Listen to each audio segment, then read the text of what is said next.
1,000만 원 필요 없어. 대신 저 돌산으로 줘. 아니, 형수, 진짜 미쳤어? 불안 보기도 한 자라는 통바위산인 거 몰라? 남편 장례식 다음 날 임신 7개월 차 한 여자가 집에서 쫓겨나는데도 현금 다발을 밀어냈습니다. 시동생은 1,000만 원을 아꼈다며 쾌재를 부르고 그 자리에서 기다렸다는 듯 법무사를 불러 소유권을 넘겼습니다. 그렇게 손에 쥔 건 지수가 선택한 황무지돌산 문서 한 장뿐이었습니다. 그때까지만 해도 지수는 알 수 없었습니다. 쓸모없던 그 돌산 앞에 한도그룹 회장이 직접 찾아와 무릎을 꿇게 될 줄은요. 현금 대신 돌산을 선택한 이 여자에게 도대체 어떤 일이 벌어진 걸까요? 사연 시작 전 구독과 좋아요를 눌러주세요. 그리고 지금 계신 곳을 댓글로 남겨주세요. 그곳에 좋은 일만 가득하기를 진심으로 바라겠습니다. 병원 안치실의 형광등이 차갑게 빛나고 있었어요. 소독약 냄새가 코끝을 찔렀고 그 냄새는 마치 이 세상과 저 세상의 경계를 알리는 것만 같았죠. 지수는 안치실 문 앞에서 한 발짝도 들어가지 못한 채 벽에 기대어 서 있었습니다. 임신 7개월째 불러온 배가 무거웠고 다리가 후들거려서 제대로 서 있기조차 힘들었거든요. 여보, 이게 무슨 일이에요? 어젯밤까지 제 배를 쓰다듬으며 아이 이름을 고르던 그 따뜻한 손이 지금 저 차가운 철제 침대 위에 놓여 있다니요. 지수는 벽을 짚은 손에 힘을 주며 간신히 몸을 지탱했습니다. 그때 안치실 안쪽에서 익숙한 목소리가 들려왔습니다. 시동생 상도였죠. 지수는 무의식적으로 문틈 사이로 안을 들여다보았는데 그 순간 심장이 얼어붙는 것 같았어요. 상도는 형의 손을 꼭 잡고 있었습니다. 언뜻 보면 형을 떠나보내지 못하는 슬픈 동생의 모습이었죠. 누구라도 그 손길을 의심하지 않았을 거예요. 하지만 지수의 눈에는 다른 것이 보였습니다.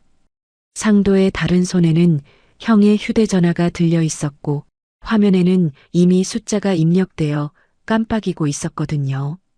마지막 보안 확인이 필요합니다. 기계음이 안치실에 울려 퍼지자 상도는 주위를 힐끗 살피며 형의 축 늘어진 손을 천천히 들어 올렸습니다. 남편의 휴대전화는 지문 인식 없이는 절대 열리지 않게 설정되어 있었어요. 그걸 상도도 알고 있었던 거죠.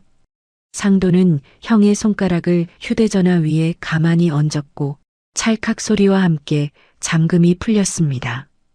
그의 입꼬리가 살짝 올라갔어요. 지수는 숨을 멈췄습니다. 뭘 하는 거야? 도대체 뭘 하는 거냐고요? 손바닥에 식은땀이 배어나왔고 심장은 터질 것처럼 뛰었지만 발이 땅에 붙은 것처럼 움직일 수가 없었어요. 상도의 손가락이 재빠르게 화면을 넘기더니 어딘가로 파일을 전송하기 시작했습니다. 지수는 남편에게서 들은 이야기가 떠올랐어요. 돈으로는 살 수 없는 기술, 그리고 회사 기밀이 담긴 남편의 휴대전화. 그 기술만 있으면 신도시 사업권에 기술 점수에서 한도그룹을 제칠 수 있다고 했었죠. 설마 저걸 지금. 전송 완료. 화면에 뜬 글자를 본 상도가 곧바로 자신의 휴대전화를 꺼내 확인했습니다. 계좌에 10억 원이 입금되었다는 알림이 떴습니다. 상도의 눈이 번뜩였어요.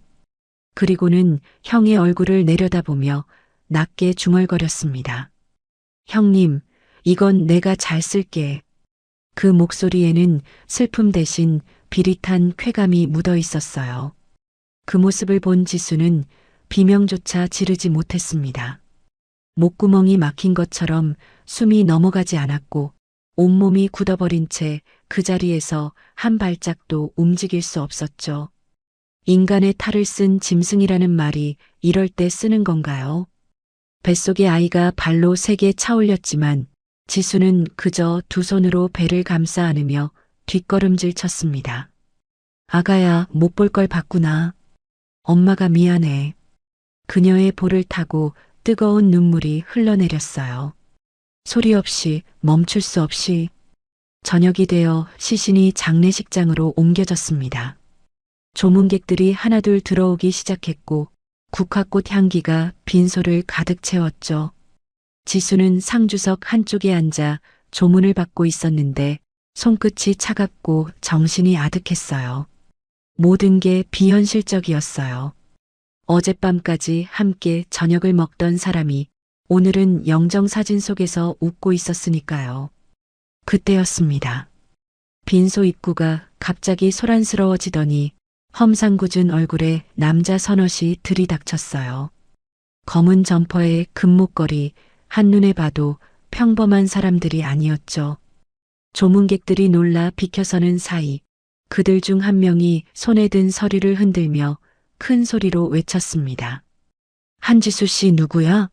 한지수. 지수는 심장이 덜컥 내려앉았습니다. 사채업자들이었습니다. 그중 한 명이 구겨진 종이 한 장을 지수의 눈앞에 들이밀었어요. 거기엔 분명히 지수의 이름과 주민등록번호가 적혀 있었습니다. 지수가 쓴 적 없는 그런데 너무 익숙한 자필 서명까지. 종이 맨 위에 찍힌 글자. 연대보증 차용증. 지수의 시야가 흔들렸습니다. 금액을 보는 순간 가슴이 철렁 내려앉았어요. 5억. 지수는 벌떡 일어났습니다. 저는 그런 거 한 적 없어요. 서명도 제가 한 게 아니에요. 뭔가 착오가 있으신 것 같은데요. 목소리가 떨렸지만 그녀는 또박또박 말했어요. 그 순간 빈소 한쪽에 서 있던 상도가 천천히 걸어왔습니다. 형수님, 도박 빚이 있으셨어요? 아이고, 형님이 살아생전 얼마나 속상하셨을까. 지수는 귀를 의심했습니다. 뭐라고요? 도박이라고요? 도련님, 지금 무슨 말을 하는 거예요? 저는 도박 같은 거 한 적도 없어요. 하지만 지수의 항변은 아무 소용이 없었습니다. 이 모든 건 상도가 미리 짜놓은 각본이었기 때문이죠. 형수를 빚쟁이로 몰아 집안에서 완전히 쫓아버린 치밀한 계략이었습니다.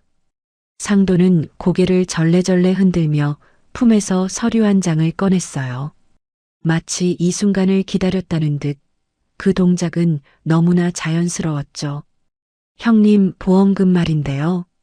원래 형수님이 수익자셨는데 몇 달 전에 어머니로 바뀌었더라고요. 형님이 직접 바꾸셨나 봐요. 아마 형수님 도박빚 때문에 신뢰를 잃으셔서 그러셨겠죠. 지수의 눈앞이 캄캄해졌습니다. 보험금 5억, 그건 남편이 만약을 대비해 들어둔 거였어요. 수익자가 바뀌었다고요? 그럴 리가 없었죠. 상도가 치매인 어머니의 인감을 이용해 서류를 위조했다는 걸 지수는 직감적으로 알아챘습니다. 그때 시어머니가 비틀거리며 다가왔습니다. 3년째 치매를 앓고 계셨지만 오늘은 눈빛이 유난히 또렷했어요. 아니, 또렷한 게 아니라 누군가에게 무언가를 들은 사람처럼 분노로 이글거리고 있었죠.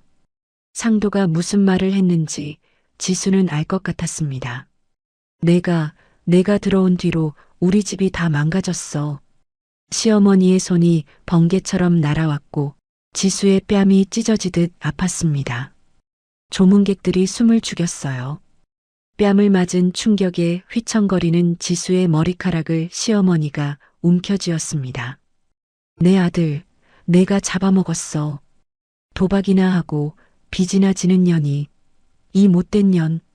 지수는 저항하지 못했습니다. 뱃속 아이가 다칠까봐 그저 고개를 숙이고 두 손으로 배를 감쌌죠.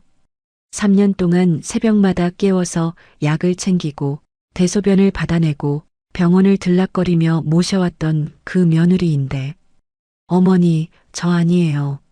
저는 그런 짓 안 했어요. 하지만 그 말은 목구멍에 걸려 나오지 않았습니다. 시어머니는 분향대 옆에 놓인 소금 그릇을 집어들었어요.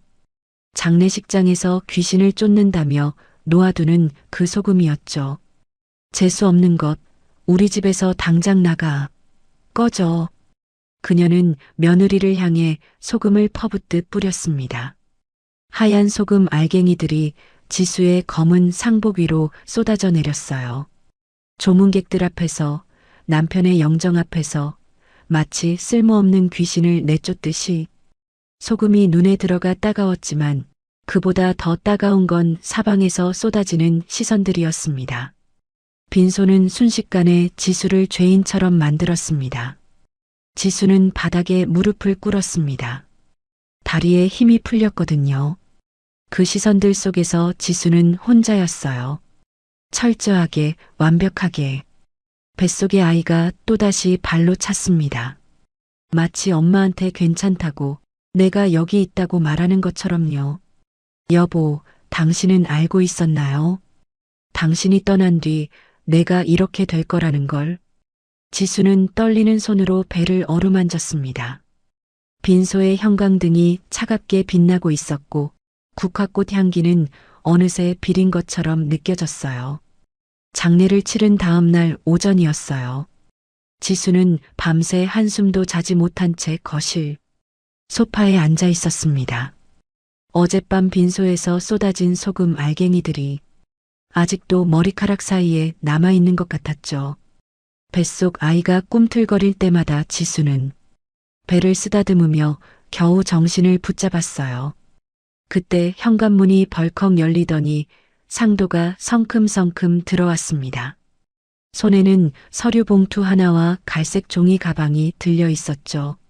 상도는 지수 앞 탁자에 서류를 탁 내려놓으며 의자를 끌어당겨 앉았어요. 형수님, 어젯밤 일은 죄송했어요. 어머니가 워낙 충격을 받으셔서. 목소리는 부드러웠지만 그 눈빛은 어젯밤 빈소에서 봤던 그 차가운 빛 그대로였습니다. 지수는 대답하지 않았어요. 상도가 서류 봉투에서 종이 한 장을 꺼내 지수 앞으로 밀었습니다. 상속 및 이의제기 포기 각서. 굵은 글씨가 지수의 눈에 박혔어요. 심장이 쿵 내려앉았지만 지수는 표정을 감추며 서류를 천천히 읽어 내려갔습니다. 상속 재산에 대한 권리 포기, 보험금 이의제기 포기, 회사 위로금 및 퇴직금 수령 권리 포기. 한 줄 한 줄 읽을 때마다 손끝이 차가워져 갔어요. 남편은 한도그룹강 회장의 최측근이었습니다. 사후에 회사에서 나올 거에게 위로금과 퇴직금을 지수는 어렴풋이 알고 있었죠. 상도는 이 각서 하나로 그 모든 권리를 한꺼번에 가로채려는 거였어요. 여기 사인하면 엄마 치매. 간병해 준 거 쳐서 1,000만 원 드릴게요. 상도가 갈색 종이 가방을 탁자 위로 밀었습니다. 가방 입구가 살짝 열려 있었는데 그 안에는 5만 원권 다발이 빽빽하게 들어 있었죠. 지수의 눈이 잠시 그 돈다발에 머물렀어요. 임신 7개월 갈 곳도 없고 수중에 돈 한 푼 없는 처지였거든요. 아니면 돌산 있잖아요. 어머니 명의로 된 그 산. 상도가 마치 대수롭지 않다는 듯 손을 저으며 말했습니다. 1,000만 원 대신 그 산 명의를 형수님한테 넘겨드릴 수도 있어요. 어차피 쓸모없는 돌덩이 산이니까. 돌산. 그 말에 지수의 귀가 번뜩 열렸어요. 시어머니가 아직 정신이 맑으셨을 때 했던 말이 떠올랐거든요. 1년 전쯤이었습니다. 시어머니가 지수의 손을 꼭 잡고 나지막이 말씀하셨죠. 그 산 말이다. 옛날부터 산허리를. 관통해서 사람들이 다니던 길이 있어. 내가 죽어도 절대 팔면 안 돼. 왜 팔면 안 되는지는 말씀하지 않으셨어요. 하지만 그 음성에 담긴 간절함만은 지수의 가슴에 깊이 새겨져 있었습니다. 오늘 안에 사인 안 하면 어제 그 사채업자들 다시 부를 거예요. 상도의 목소리가 낮아졌어요. 협박이었습니다. 지수는 이를 악물었지만 떨리는 손을 들키지 않으려 무릎 위에 꼭 모았죠. 그때 상도가 지수의 배를 힐끗 쳐다보더니 입꼬리를 비틀었어요. 근데 형수님, 그 뱃속 아이 말이에요. 목소리가 느릿느릿해졌습니다. 형은 어릴 적 사고로 임신이 힘들다고 했거든요. 그 아이 정말 형 아이 맞아요? 지수의 온몸에 소름이 돋았습니다. 지수의 손은 부들부들 떨렸지만 눈물은 흘리지 않았어요. 이 자리에서 무너지면 하늘로 간 남편이 슬퍼할 테니까요. 지수는 천천히 고개를 들었습니다. 상도의 눈을 똑바로 바라보며 입을 열었어요. 7번이요. 목소리가 떨렸지만 또렷했습니다. 7번 시험관 시술을 했어요. 포기하지 않고 어렵게 찾아온 아이예요. 방안이 조용해졌습니다. 상도의 표정이 굳었어요. 지수의 목소리에는 분노도 슬픔도 아닌 단단한 무언가가 담겨 있었거든요. 상도는 잠시 말을 잇지 못했습니다. 하지만 이내 헛기침을 하며 자세를 고쳐 앉았죠. 아, 그래요? 그건 나중 문제고. 어쨌든 사인부터 하세요. 지수는 서류를 다시 내려다보았습니다. 이 각서가 말이 안 된다는 건 알았어요. 하지만 지금 여기서 싸우면 오늘 밤 이 아이가 위험해질 수도 있다는 직감이 들었습니다. 뱃속 아이가 다시 발로 찼어요. 마치 엄마한테 신호를 보내는 것처럼요. 지수는 깊이 숨을 들이쉬었습니다. 그리고 상도를 똑바로 바라보며 입을 열었어요. 1,000만 원 필요 없어요. 상도의 눈이 커졌습니다. 그 돈 안 받을 테니까 대신 그 돌산 소유권을 지금 당장 제게 넘기세요. 상도는 잠시 멍하니 지수를 바라보았어요. 그러다 갑자기 웃음을 터뜨렸습니다. 형수님, 혹시 그 산이 뭔지 아세요? 나무도 한 그루 없고 개발도 불가능한 통바위산이에요. 상도는 고개를 절레절레 흔들었죠. 측량사들도 가치가 없다고 했어요. 1,000만 원이 아깝지 않으세요? 지수는 대답하지 않았습니다. 그저 묵묵히 상도를 바라볼 뿐이었어요. 상도의 눈이 반짝였습니다. 속으로 쾌재를 부르는 게 얼굴에 그대로 드러났죠. 좋아요, 좋아. 형수님이 원한다면야. 그는 재빨리 휴대전화를 꺼내 어딘가로 전화를 걸었어요. 여보세요, 법무사님? 지금 바로 와주세요.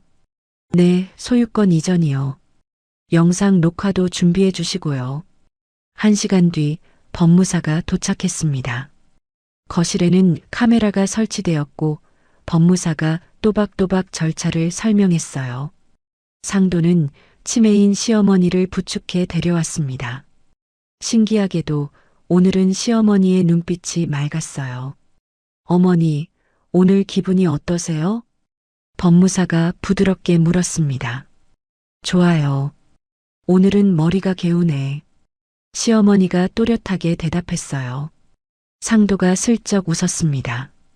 오늘 어머니 정신이 말짱하다는 걸 영상으로 남기려는 거였죠. 나중에 지수가 무효를 주장하지 못하도록 막으려는 치밀한 계산이었어요. 서류에 도장이 찍히고 어머니의 서명이 들어가고 법무사가 공증사무실에서 최종 공증을 받겠다며 서류를 챙겨나갔어요.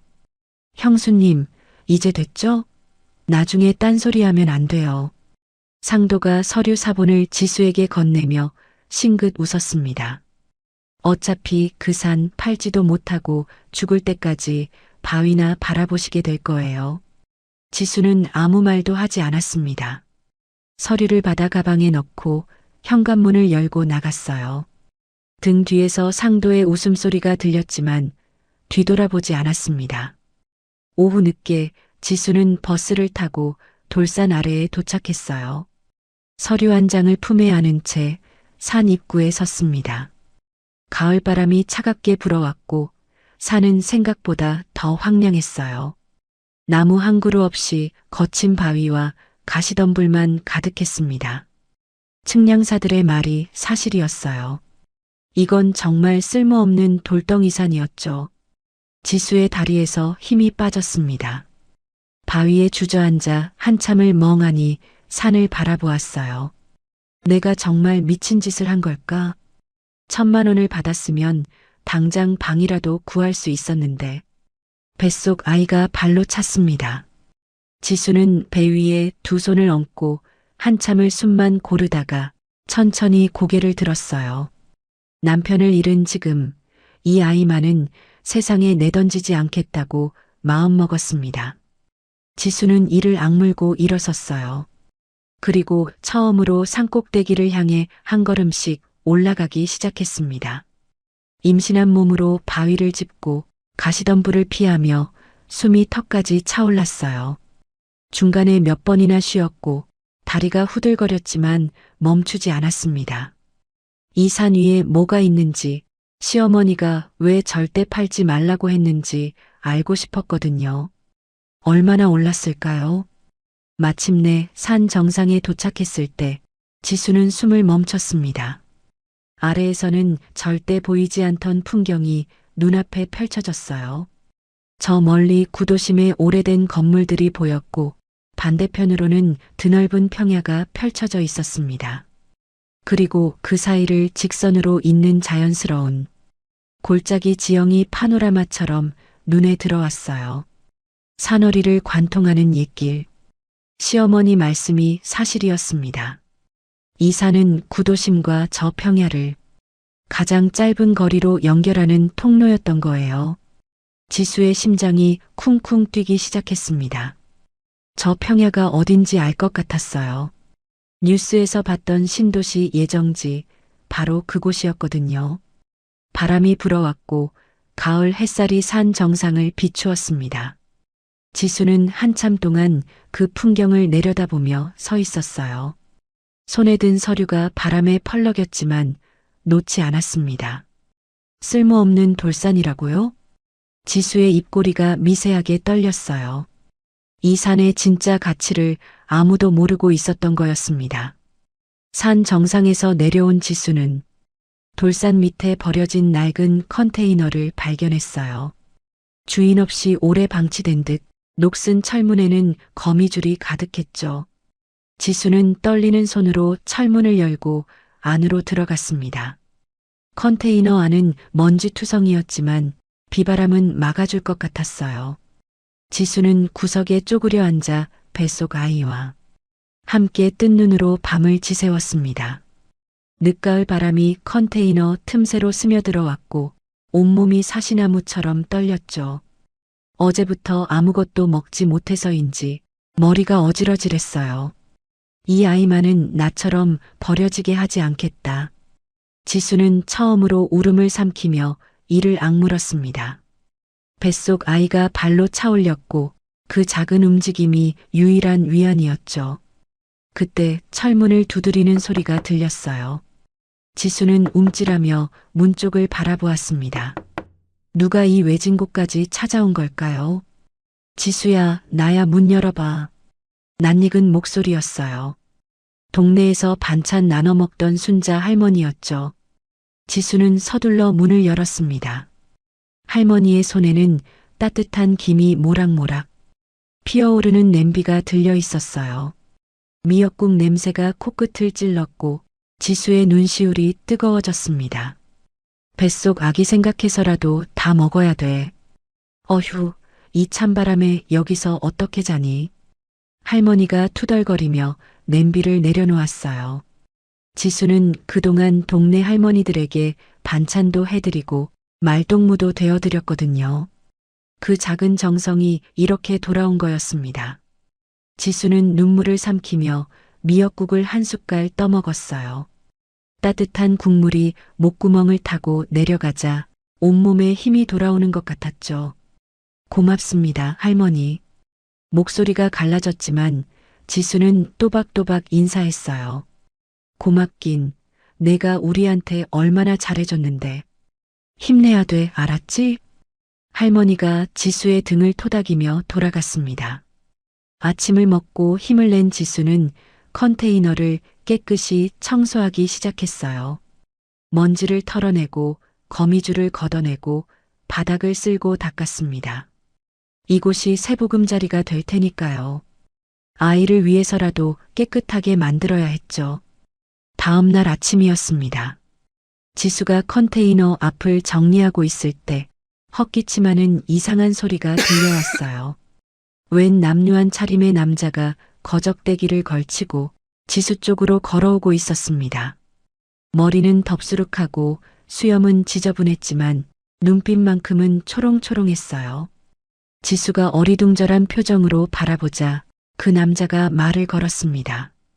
거기 아줌마, 여기서 뭐해요? 여기서 나는 자연인이다. 촬영해야 하니까 나가줘요. 작가한테 연락받았단 말이야.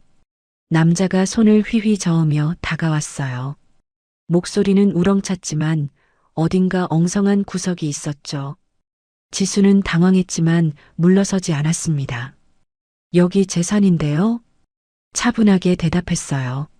남자의 눈이 휘둥그레졌습니다. 뭐, 애엄마가 사기를 쳐? 이 산이 내 산이라고? 호통을 치며 의심의 눈초리를 보냈죠. 지수는 가방에서 서류를 꺼내 보여주었어요. 토지 등기 필증과 소유권 이전 확인서였습니다. 남자는 서류를 찬찬히 들여다보더니 슬그머니 꼬리를 내렸어요. 아, 그렇구나. 미안해요. 내가 착각했네. 태도가 순식간에 바뀌었죠. 근데 말이에요. 나 이 산에서 좀 지내도 될까요? 촬영 준비 좀 해야 해서. 남자가 두 손을 공손히 모으고 이야기했습니다. 지수는 잠시 고민하다가 고개를 끄덕였습니다. 네, 괜찮아요. 대신 제 일에 방해만 안 하시면 돼요. 그 남자가 바로 봉필두 60대의 자칭 자연인이었습니다. 나는 자연인이다 TV 프로그램에 나오는 게 그의 유일한 꿈이었죠. 필두는 그 뒤로 산 한쪽에 움막을 짓고 살기 시작했어요. 가끔 이상한 소리를 내며 돌을 닦는 신용을 했지만 해가 될 것 같지는 않았죠. 며칠이 지난 어느 날 점심때였습니다. 동네 할머니가 가져다 준 제육볶음을 지수가 먹으려는데 어디선가 인기척이 느껴졌어요. 뒤를 돌아보니 필두가 코를 벌름거리며 다가오고 있었습니다. 아이고, 자연인도 단백질 섭취는 해야지. 필두가 염치 없이 지수 옆에 딱 붙어 앉았어요. 지수는 피식 웃음이 나왔습니다. 같이 드세요. 원래 같이 먹어야 더 맛있는 거예요. 밥그릇을 하나 더 꺼내 제육볶음을 나눠 담았죠. 필두는 눈을 반짝이며 젓가락을 들었고 둘은 나란히 앉아 밥을 먹었습니다. 오랜만에 따뜻한 식사 자리였어요. 그렇게 며칠이 더 지났습니다. 어느 날 지수가 컨테이너 근처 바위 틈을 살피다가 이상한 것을 발견했어요. 겨울이 다가오는데도 얼지 않고 솟아나는 투명한 샘물이었습니다. 지수는 눈을 크게 뜨고 그 물을 자세히 들여다보았어요. 남편 세찬이 생전에 연구하던 것이 떠올랐습니다. 초고밀도 화강암층 필터를 거친 천연 안반수. 설마 이게 그 물인 걸까요? 지수는 두 손으로 물을 떠서 한 모금 마셔보았어요. 시원하고 청량한 맛이 혀끝을 감쌌습니다. 일반 생수와는 확연히 다른 맛이었죠. 지수의 심장이 두근거리기 시작했어요. 그때 뒤에서 필두가 다가왔습니다. 뭘 마시는 거야? 임산부는 아무거나 먹으면 안 돼. 필두가 지수 손에서 물을 낚아채 벌컥 마셨어요. 그리고는 눈이 휘둥그레졌습니다. 허허, 이 맛은 내가 건설 현장 30년 굴러 먹어봐서 아는데 이건 천연 안반수야. 필두가 감탄하며 외쳤죠. 이 정도 마시면 지하 집안이 단단한 화강암이라는 뜻이야. 보통 물이 아니라고. 지수의 머릿속에서 번개가 친 것 같았습니다. 이 물을 팔면 어떨까? 하지만 무턱대고 물을 팔았다가 문제가 생길 수도 있었어요. 지수는 신중하게 절차를 밟기로 했습니다. 바로 핸드폰으로 법적 절차를 검색하기 시작했습니다. 가장 먼저 보건소와 공인수질검사기관에 의뢰했어요. 며칠 뒤 결과가 나왔는데 먹는 물 수질 적합 판정을 받았습니다. 게다가 일반 생수보다 미네랄 함량이 높고 청량감이 뛰어나다는 공식 성적서도 함께 나왔죠. 지수는 세무서를 찾아가 상담을 받았어요. 단순한 물 장사가 아니라 돌산 임산물을 채취하고 소포장에 판매하는 형태의 즉석 판매 제조 가공업으로 사업자 등록을 마쳤습니다. 수질 검사와 시설 위생 관리 계획까지 제출하며 절차를 깔끔히 끝냈죠. 물은 무료로 떠가게 하되 입구에는 수질 검사와 시설 소독, 용기 세척에 드는 관리비 형태로 받는다고 안내문을 붙였어요. 물값이 아니라 관리비라는 점을 분명히 한 거였습니다. 며칠 뒤 남의 땅에서 불법으로 물 장사를 한다는 소문을 듣고 구청 위생과 직원들이 현장에 들이닥쳤어요. 하지만 지수는 흔들리지 않았습니다. 토지 등기 필증, 사업자 등록증, 그리고 수질 검사 필증을 차분히 내밀었죠. 서류를 확인한 직원들은 고개를 끄덕였고 현장은 아무 문제 없이 정리되었습니다. 지수는 맘카페에 만삭의 산모가 마시는 초고밀도 화강암수라는 제목으로 홍보글을 올렸어요. 직접 와서 떠가는 소중한 물이라는 문구가 입소문을 타기 시작했죠. 후기가 하나둘 올라오더니 전국적으로 퍼지기 시작했습니다. 어느 날은 물을 뜨러온 지질학 교수가 감탄하며 말했어요. 이토록 미네랄이 응축된 건 지하 집안이 빈틈없는 통바위라는 증거예요. 화강암이 필터 역할을 하는 거죠. 교수가 찍은 짧은 영상 하나가 인터넷에 퍼지면서 더 큰 인기가 생겼습니다. 필두는 나는 자연인이다 촬영하게 되면 꼭 이 물을 홍보해 줄 거라고 약속했어요. 지수는 웃으며 고맙다고 대답했죠. 몇 주가 지나자 산 밑에는 물을 떠가기 위해 줄을 선 전국 각지에 고급 외제차들이 장관을 이루었습니다.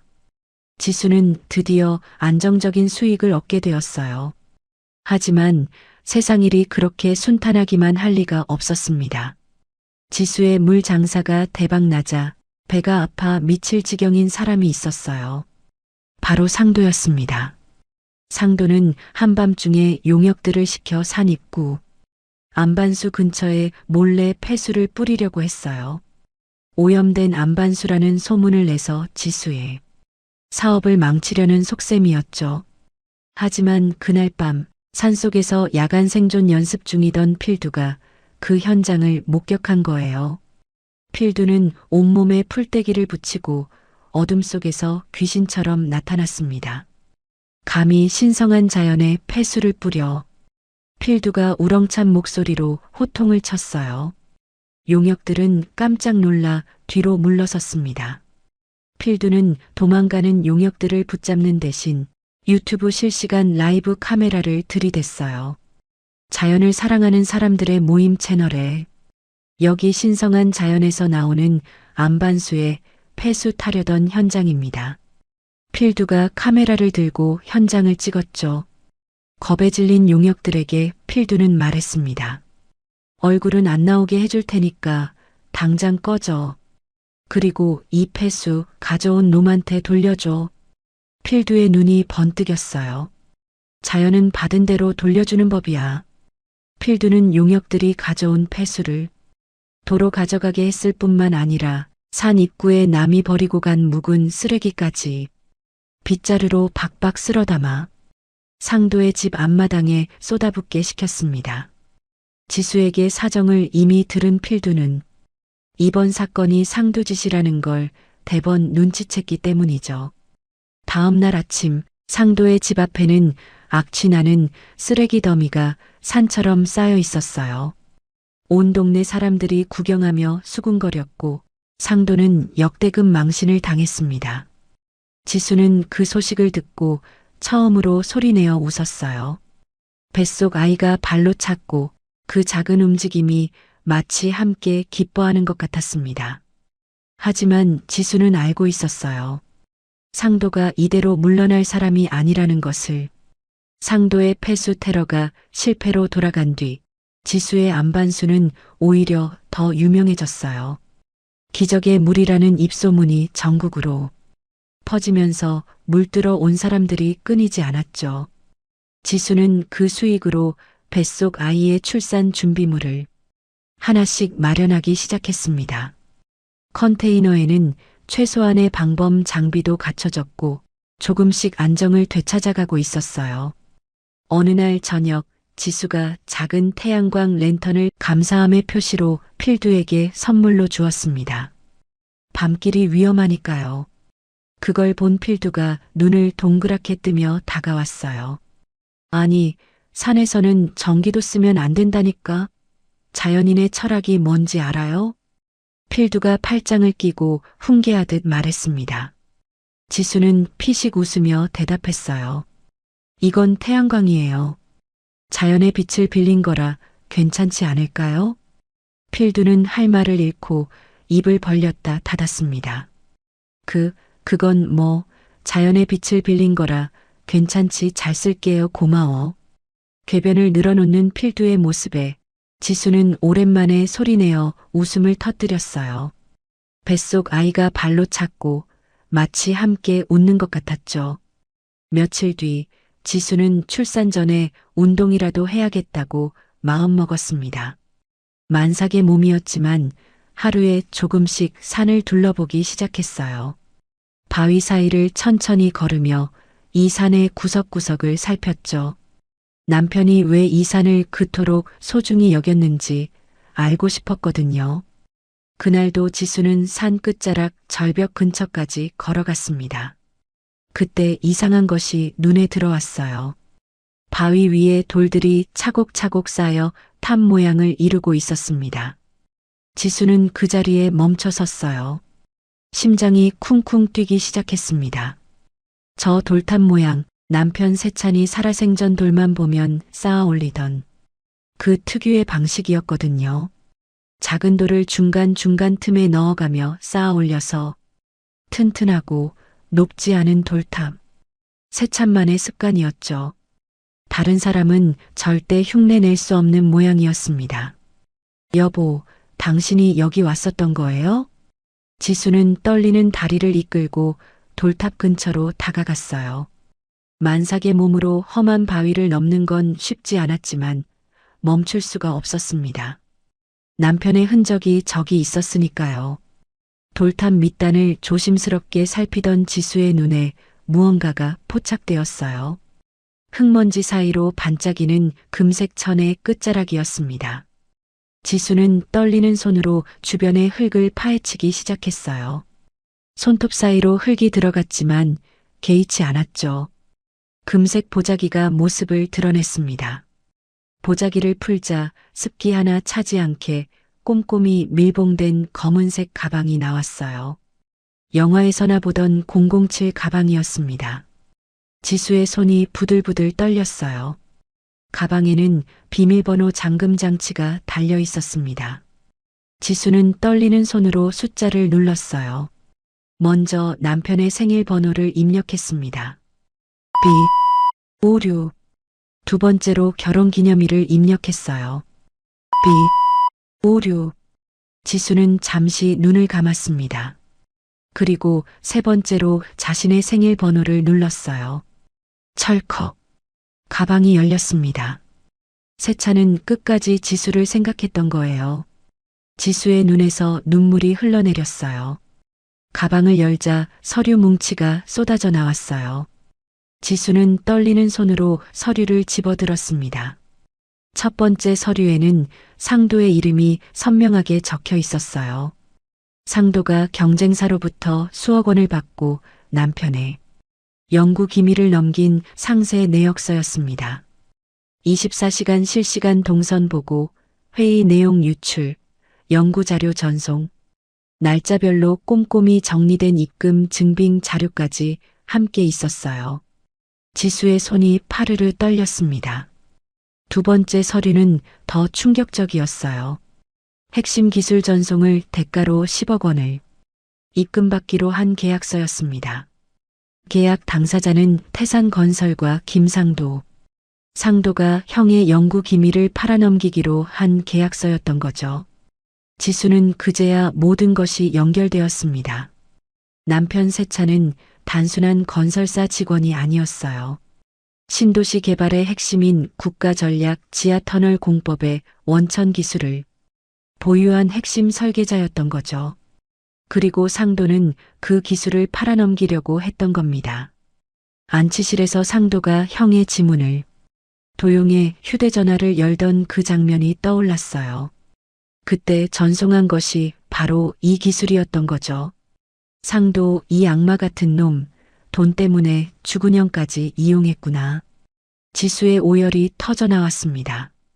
가방 맨 아래에는 손으로 쓴 편지 한 장이 있었어요.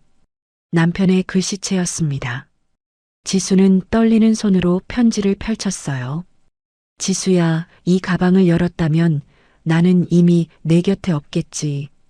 동생의 배신을 알았지만 내 손으로 핏줄을 끊을 수 없었어. 하지만 이 산만큼은 절대 상도 손에 들어가면 안 돼. 이 산이 왜 중요한지 너라면 알 거야. 미안해. 그리고 사랑해. 지수는 편지를 가슴에 꼭 끌어안고 절규했습니다. 여보, 당신은 다 알고 있었던 거예요. 뱃속 아이를 붙잡으며 한참을 바닥에 엎드려 울었어요. 겨울바람이 차갑게 불어왔지만 지수는 일어날 수가 없었습니다. 한편 폐수 세례로 온 동네의 비웃음거리가 된 상도는 분노로 미쳐가고 있었어요. 상도는 이를 악물며 새로운 계략을 꾸몄습니다. 며칠 뒤 아침 지수는 우편물을 받았어요. 등기우편이었습니다. 봉투를 열자 경매 관련 통지서가 나왔어요. 지수의 눈이 휘둥그레졌습니다. 빚이 없는 산인데 왜 경매로 나오지? 지수는 통지서를 다시 읽었어요. 분명히 소유권 이전할 때 등기부상, 깨끗한 상태를 확인하고 접수했었거든요. 근저당도 가압류도 아무것도 없었습니다. 그런데 통지서에는 5억 원에 근저당이 설정되어 있다고 적혀 있었어요. 채권자는 모르는 이름이었고 설정 날짜는 지수가 소유권 이전 등기를 접수한 바로 그날이었습니다. 심장이 덜컥 내려앉았어요. 지수는 급히 등기소로 달려갔습니다. 등기부등본을 떼어보니 정말로 5억 원의 근저당이 잡혀 있었어요. 설정 시각은 지수가 소유권 이전을 접수한 시각보다 단 몇 분 빨랐습니다. 상도가 꾸민 일이었어요. 지수가 등기소로 가는 걸 알고 법무사와 짜고 시어머니의 인감과 서류를 갖춰서 가짜 근저당 설정 등기를 먼저 접수해버린 거였죠. 지수는 자신도 모르는 사이에 5억 원의 빚이 족쇄처럼 채워진 상태로 돌산의 소유권을 넘겨받게 된 거였습니다. 그리고 그 빚을 빌미로 경매 신청이 들어온 거였죠. 지수의 다리에서 힘이 빠졌어요. 등기소 바닥에 털썩 주저앉았습니다. 손에 든 통지서가 바람에 펄럭였지만 잡을 힘조차 없었어요. 여보, 당신이 지키라던 이 산을 어떻게 지켜요? 지수는 두 손으로 얼굴을 감싸며 흐느꼈습니다. 뱃속 아이가 발로 찼지만 이번에는 위로가 되지 않았어요. 상도의 계략은 치밀했습니다. 지수의 전 재산인 돌산을 통째로 빼앗으려는 거였죠. 지수의 눈앞은 캄캄했습니다. 한편 한도그룹 본사 회의실, 그날 아침은 유난히 긴장감이 흘렀어요. 비서실장이 강영숙 회장 앞에 서류를 펼쳐 놓으며 조심스럽게 입을 열었습니다. 회장님, 세찬 연구원이 개발하던 알고리즘이 태상건설로 유출된 것 같습니다. 목소리가 떨렸죠. 저들이 다음 달 입찰에 그 기술을 쓰려고 합니다. 강 회장의 눈빛이 차갑게 가라앉았어요. 기술을 뺏겼다면 그 기술이 들어설 자리라도 우리가 먼저 먹어야지. 강 회장의 목소리는 낮았지만 결단력이 묻어났어요. 세찬이가 보고서에 썼던 그 최적의 입지, 거기가 어디라고 했지? 회장은 잠시 말을 멈추더니 오래된 기억을 떠올렸습니다. 2년 전쯤이었어요. 세찬이 제출한 신도시 지하터널 설계안 한 귀퉁이에 자신이 직접 빨간 펜으로 그어두었던 문장이 선명하게 기억났죠. 통바위 화강암 집안, 흔들림 제로. 대심도 터널 최적 입지. 당장 내가 찾아가지. 강 회장이 바로 일어섰습니다. 비서실장의 눈이 커졌어요. 회장이 직접 현장에 나서는 경우는 극히 드물었거든요. 하지만 누구도 말릴 수 없었습니다. 강 회장의 눈빛에는 무언가 단단한 결심이 서려 있었죠. 그날 오후 돌산 밑은 평소와 전혀 다른 광경이 펼쳐졌습니다. 수십 대의 검은색 벤츠가 줄지어 산 입구로 들어서기 시작했어요. 먼지가 날렸고 엔진 소리가 산자락을 울렸죠. 필두는 컨테이너 앞에서 풀떼기를 손질하다가 그 광경을 보고 입이 떡 벌어졌습니다. 어허, 오늘따라 외제차 많이 들어오네. 물을 사러 온 손님들인가 싶었는데 분위기가 심상치 않았어요. 차에서 내린 사람들은 모두 정장 차림이었고 표정도 딱딱하게 굳어 있었거든요. 정장을 입은 남성들이 차례로 내리더니 컨테이너 쪽으로 일렬로 걸어왔습니다. 필두는 얼떨결에 뒤로 물러섰죠. 20여 명의 사람들이 지수의 컨테이너 앞에 도열하자 그중 한 명이 앞으로 나섰어요. 이 산의 소유자를 찾습니다. 법무팀장의 목소리는 정중했지만 단호했습니다. 지수가 컨테이너 안에서 나왔어요. 임신 9개월의 배가 불러 있었지만 허리는 꼿꼿했죠. 제가 소유자입니다. 떨리지 않는 목소리로 대답했어요. 법무팀장은 지수의 만삭배를 보고 잠시 놀란 듯 했지만 이내 표정을 바로잡고 서류 가방을 열었습니다. 그는 지수 앞에 설계도를 펼쳐 보였어요. 이 돌산 지하가 신도시와 수도권을 잇는 대심도 지하 터널 도로의 핵심 통과 구간입니다. 손가락으로 설계도의 붉은 선을 짚으며 설명했죠. 집안이 워낙 단단한 화강암이라 터널이 무너질 걱정이 없는 최적의 입지예요. 지수의 심장이 쿵쿵 뛰기 시작했습니다. 남편 세찬이 돌탑 속 가방에 남긴 그 편지가 떠올랐거든요. 이 산이 왜 중요한지 이제야 완전히 이해가 갔어요. 산 전체 소유권을 넘기는 조건으로 100억 원을 제시합니다. 법무팀장이 계약서를 꺼내 들었어요. 가계약금 10억 원은 지금 즉시 지급하고 나머지는 실사 후 잔금으로 드리겠습니다. 100억? 필두가 옆에서 헉하고 숨을 들이켰어요.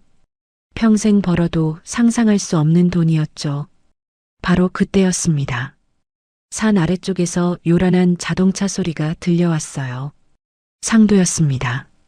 태산건설에서 사실을 알고 상도를 추궁했거든요. 기술만 있으면 뭐해. 그 산 없으면 깡통 기술이나 마찬가지야. 당장 그 돌산을 빼앗아와. 협박성 전화를 받은 상도는 얼굴이 새하얗게 질린 채 돌산으로 달려왔던 거예요. 상도는 차에서 내리자마자 줄지어 선 벤츠들을 보고 눈이 휘둥그레졌습니다. 100억이라는 소리가 귓가에 들렸고 그 순간 이성의 끈이 뚝 끊어졌어요.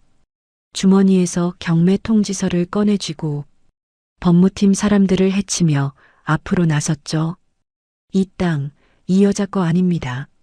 상도의 목소리가 산을 울렸어요. 산 주인은 곧 저니까 저랑 계약하시죠. 상도는 지수를 거칠게 밀쳐냈습니다. 지수는 비틀거리며 뒤로 물러났어요. 배를 두 손으로 감싸 쥐었지만 다리에서 힘이 빠져 주저앉을 뻔했죠. 법무팀장은 상도를 보지도 않은 채 지수에게 다시 물었습니다. 어떻게 하시겠습니까? 지수가 거절하려고 입을 열려던 순간이었어요. 상도가 미친 듯이 소리를 질렀습니다. 미쳤어? 100억이야, 100억. 그의 얼굴은 돈에 대한 광기로 일그러져 있었어요. 상도는 임신한 지수를 뒤로 밀쳐내려고 했습니다. 지수의 몸이 앞뒤로 흔들렸고 뱃속 아이가 위험해질 정도로 거칠게 흔들렸죠. 순간 필두가 상도의 손목을 낚아챘어요. 홀몸도 아닌 임산부한테 어디서 행패야. 필두의 목소리가 우렁찼습니다. 100억보다 귀한 게 사람 목숨인 걸 몰라? 필두는 상도의 손을 비틀어 밀어냈고 상도는 비틀거리며 뒤로 물러섰어요. 지수는 필두의 부축을 받으며 간신히 몸을 가누었습니다. 숨이 턱까지 차올랐지만 눈빛만큼은 흔들리지 않았어요.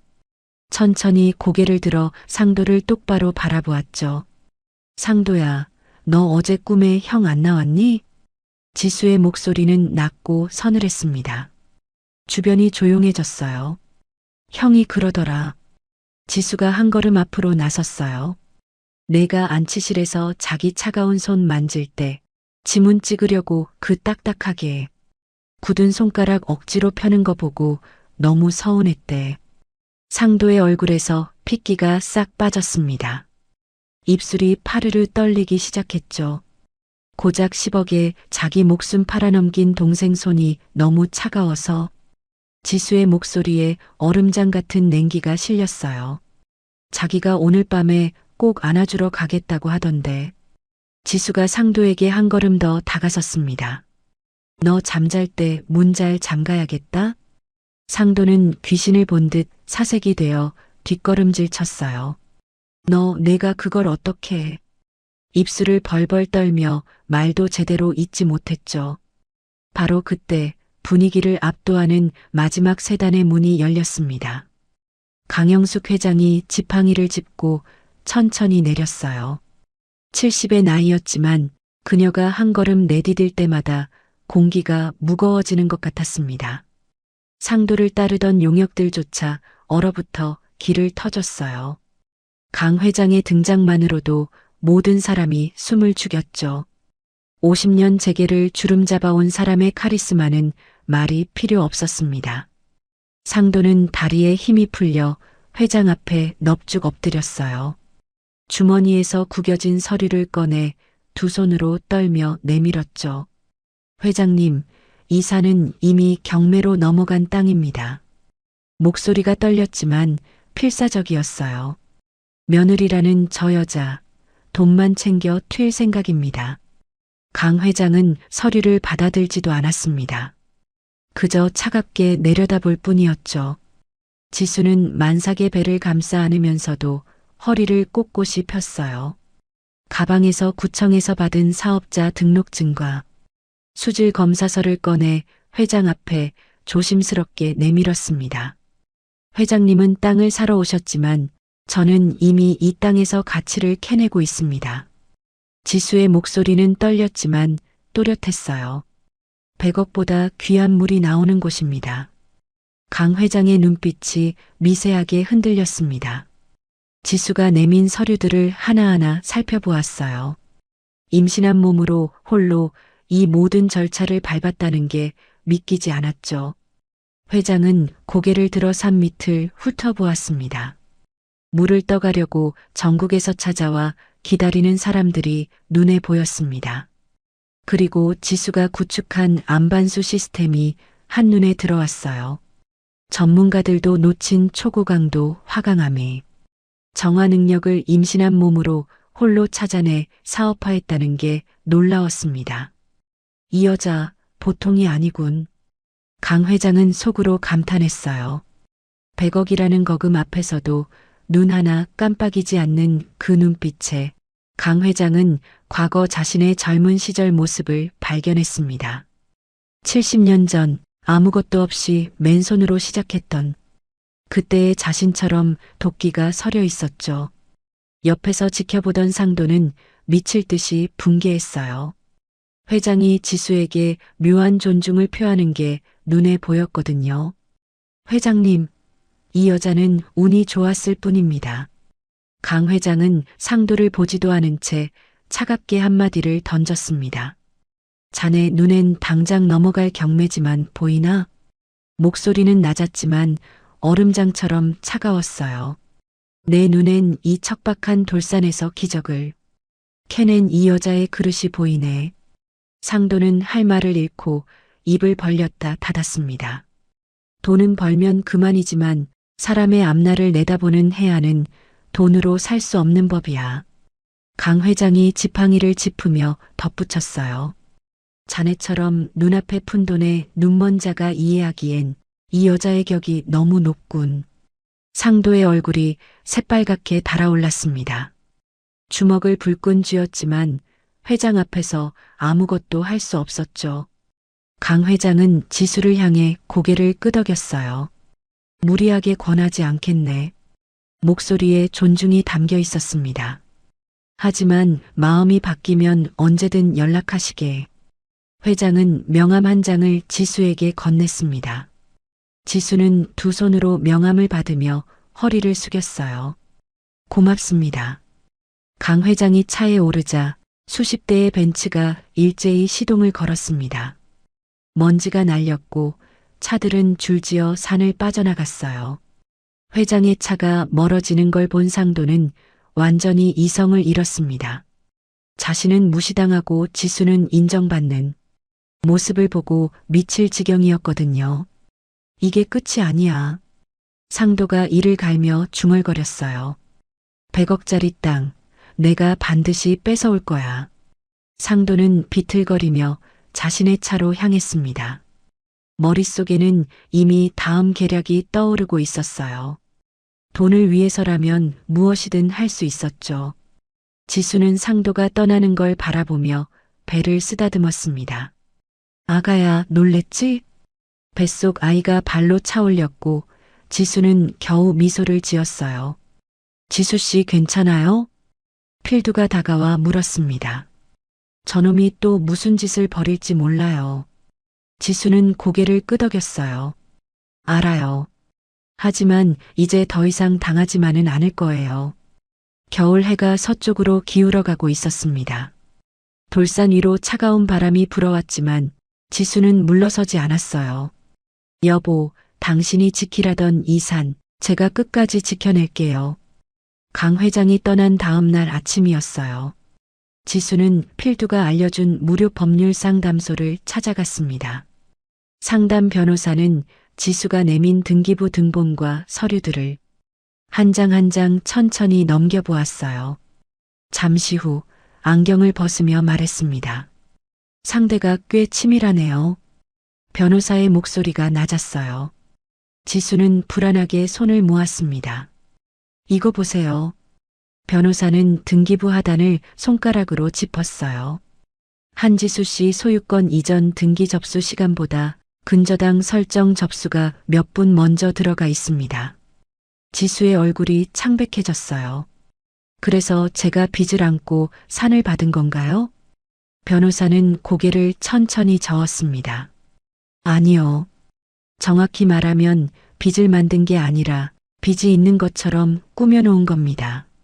지수는 숨을 삼켰어요. 변호사는 말을 이어갔습니다. 등기라는 게요. 접수는 순서대로 처리되지만 권리의 진짜 내용까지 자동으로 보장해주진 않습니다. 지수는 떨리는 목소리로 물었어요. 그럼 이건 가짜라는 건가요? 변호사는 단호하게 답했습니다. 네. 법원에서는 이런 걸 사기를 위한 형식만 갖춘 등기라고 봅니다. 잠시 말을 멈춘 뒤 결정타를 던졌어요. 쉽게 말해 종이에 도장만 찍었다고 진짜 빚이 생기는 건 아니라는 겁니다. 지수의 눈에 눈물이 고였습니다. 지수의 가슴이 뛰기 시작했어요. 그동안 짓눌렸던 돌덩이가 조금씩 들어 올려지는 것 같았죠. 지수는 컨테이너로 돌아오는 길에 상도에게 전화를 걸었습니다. 손이 떨렸지만 목소리만큼은 또렷하게 만들었어요. 상도야. 지수의 목소리는 차갑게 가라앉아 있었습니다. 내가 만든 5억짜리 근저당, 효력 없는 거 알고 있어. 전화기 너머로 상도의 숨소리가 거칠어졌어요. 더 이상 죄 짓지 마. 지수가 천천히 말했습니다. 이게 죽은 형님 동생으로서 내가 받을 수 있는 마지막 잡이야. 전화를 끊은 상도는 손에 든 휴대전화를 벽에 내던졌어요. 액정이 산산조각 나며 바닥에 흩어졌죠. 100억이라는 돈이 눈앞에서 사라지는 것 같았거든요. 상도의 눈에는 이제 광기만 남아 있었습니다. 그렇다면 강제로 뺏어서라도 내 것으로 만든다. 상도의 입꼬리가 비틀어졌어요. 머릿속에 끔찍한 계획이 떠올랐죠. 다음 날 오후 상도는 요양원으로 차를 몰았습니다. 상도는 장례식이 끝나자마자 치매인 어머니를 바로 요양원으로 보내버렸죠. 상도는 직원에게 외출 동의서를 내밀며 환하게 웃었습니다. 어머니 좀 모시고 나가려고요. 날씨도 좋고 해서요. 직원은 아무 의심 없이 시어머니를 휠체어에 태워 넘겨주었습니다. 상도는 시어머니를 차에 태우고 곧장 돌산으로 향했어요. 산 중턱 절벽 근처까지 차를 몰고 간 뒤 시어머니를 억지로 끌고 올라갔죠. 치매로 정신이 흐릿한 시어머니는 겁에 질린 채 떨고만 있었습니다.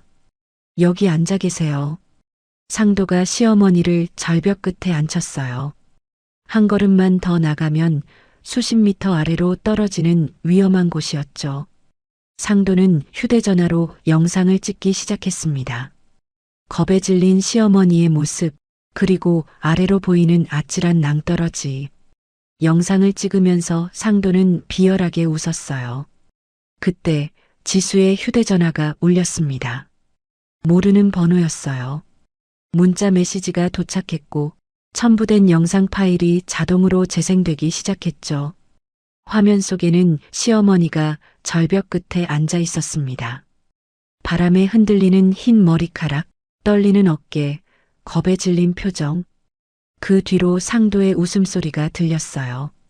지수의 손에서 휴대전화가 떨어질 뻔했습니다. 심장이 터질 것처럼 뛰었고 온몸에서 식은땀이 흘러내렸죠. 곧이어 전화벨이 울렸어요. 상도였습니다. 지수는 떨리는 손으로 통화 버튼을 눌렀어요. 그놈의 땅 문서 들고 산꼭대기로 와. 상도의 목소리가 귀를 찢듯 울려 퍼졌습니다. 안 그러면 같이 여기서 확 뛰어내릴 거니까. 전화가 끊겼어요. 지수는 한참 동안 그 자리에 멍하니 서 있었습니다. 뱃속 아이가 발로 세게 차올렸지만 느껴지지 않을 정도로 정신이 아득했죠. 장례식장에서 자신을 짐승처럼 몰아세우던 시어머니의 얼굴이 떠올랐습니다. 소금을 뿌리며 꺼지라고 소리치던 그 목소리, 머리채를 잡아 끌던 그 손길. 하지만 영상 속에서 겁에 질린 채 이름조차 제대로 기억하지 못하는 노인의 모습은 원망의 대상이 아니라 상도에게 이용당하는 또 하나의 피해자로 보였어요. 지수는 배를 감싸 쥐며 깊이 숨을 들이쉬었습니다. 이 아이 앞에서 비겁한 사람이 되지 말자. 지수는 토지등기 필증을 가방에 넣고 산으로 향했어요. 컨테이너 밖에서 나무 다듬던 필두가 지수의 창백한 얼굴을 보고 달려왔습니다. 지수 씨, 무슨 일이에요? 필두의 목소리가 다급했죠.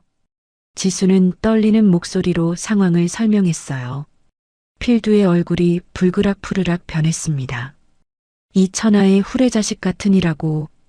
필두가 주먹을 불끈 쥐었어요. 짐승들도 제 어미를 이용하지 않아. 필두는 잠시 생각하더니 눈을 번뜩였습니다. 내가 지름길을 알아요. 평소 산구석구석을 다니다 보니 어디가 빠른지 훤하거든요. 필두가 지수의 어깨를 잡으며 말했어요. 할머니는 내가 구할 테니 지수 씨는 저놈 시선을 끌어주세요. 지수는 잠시 망설이다가 가방에서 휴대전화를 꺼냈어요. 필두의 손에 쥐어주며 낮게 속삭였습니다.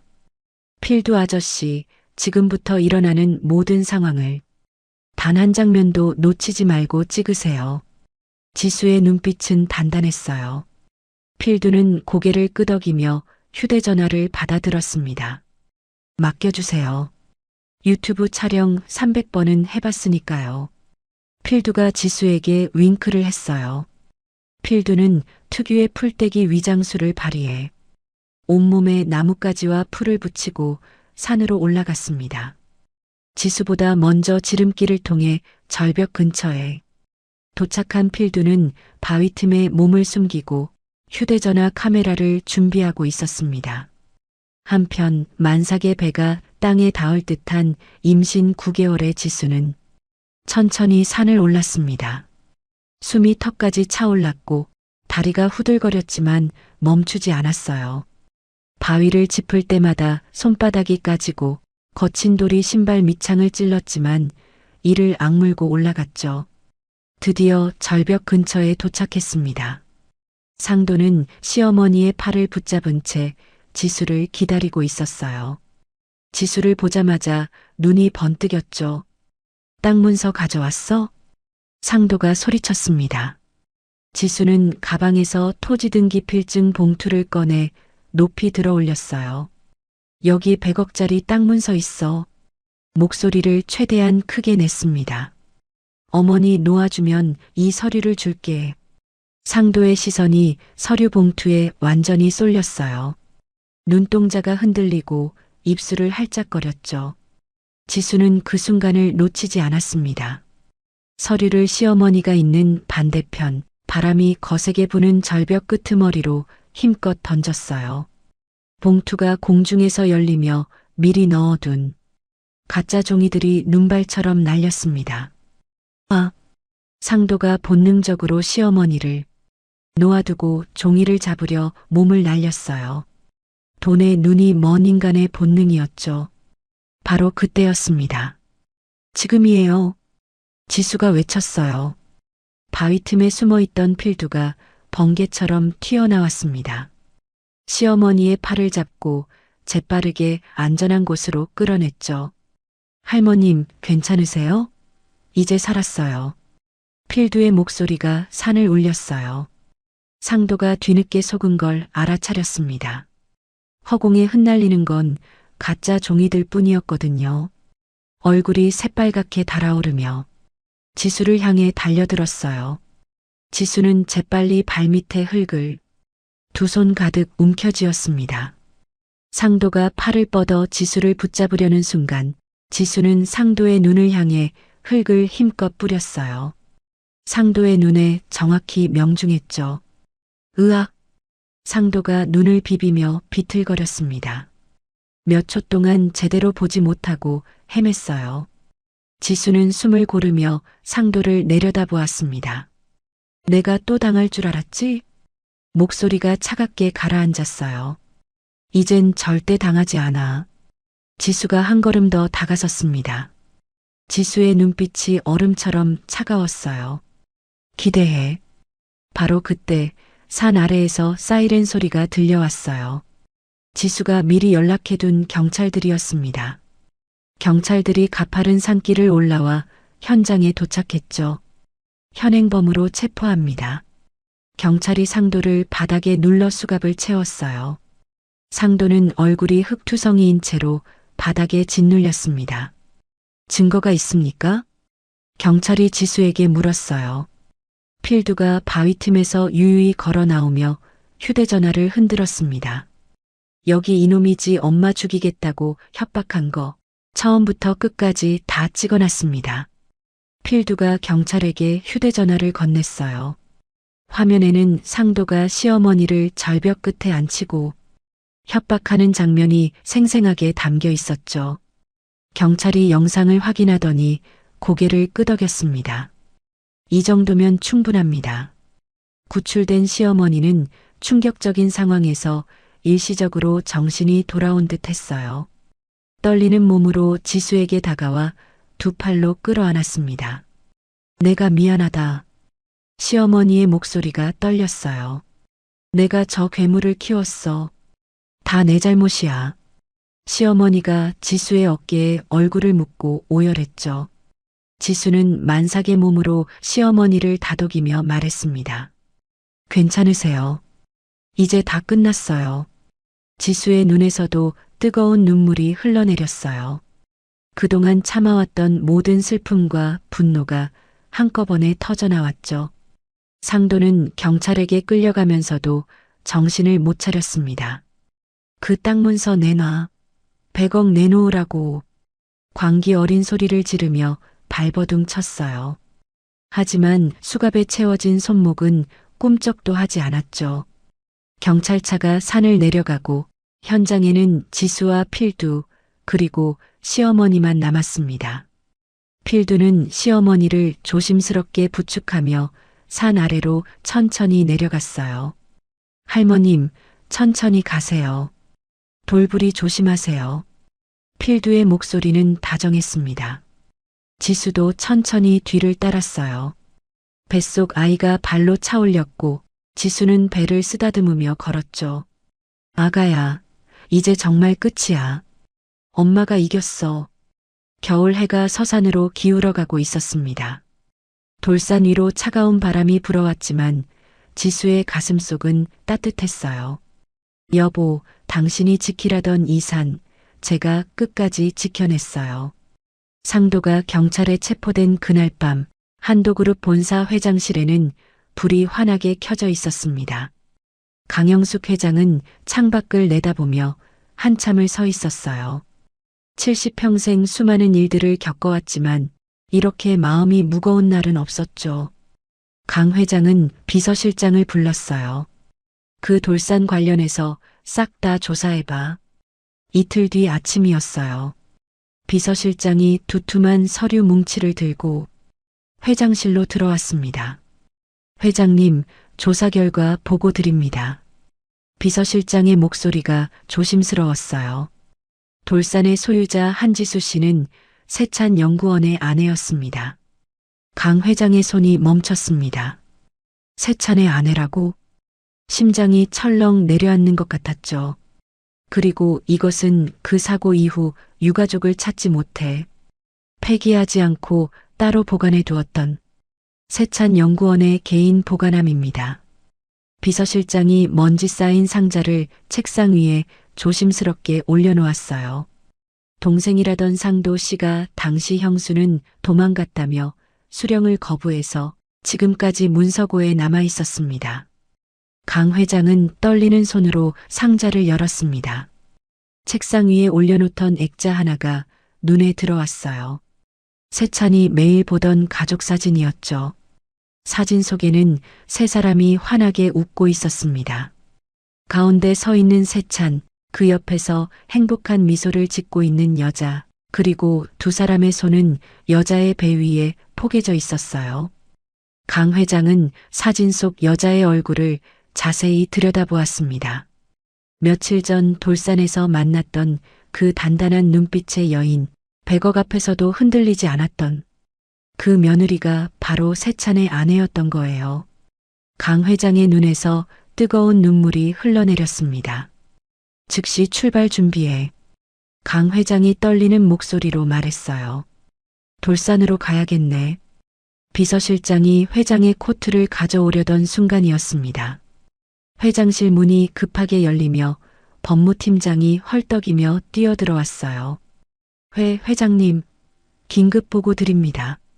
법무팀장의 얼굴이 창백했죠. 태상건설 보안팀장이 저희 비서실로 연락을 해왔습니다.